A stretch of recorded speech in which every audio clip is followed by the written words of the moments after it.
His dead sister came at sundown.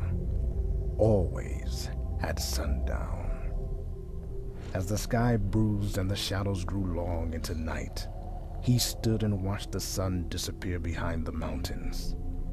This was when the whispered sound of the evening breeze would crumble into the slow, shuffling rasp of feet.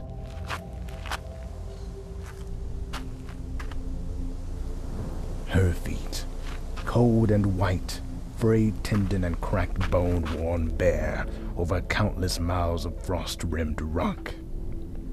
It did not matter how far Care had traveled that day, how many rivers he had forded or cliffs he had scaled.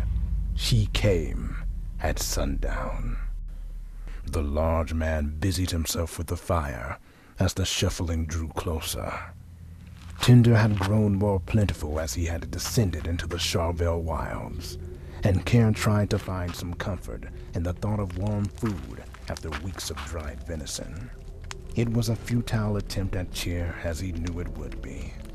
The limping footsteps always brought a seeping chill, a liquid sense of ice and horror that rippled and lapped against his skin. They came to a stop in the darkness, just beyond the firelight.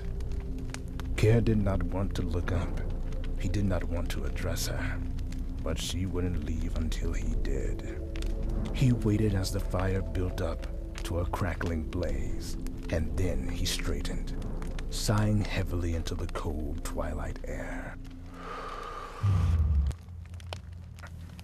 Say your words, Fane. Say them and go. She took a dragging step into the firelight, then another. Care stared into the flames, felt his hand move to the tender scar on his chest. One more step, and she was across from him.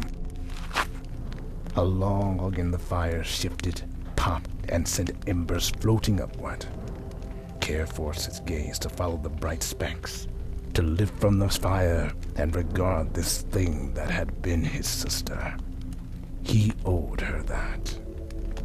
The heat was already thawing her pale flesh, and the sickly sweet smell of decay grew strong. Following after her brother, these long weeks had wrought havoc on Fane's gray, shabbling form, and Care barely recognized her.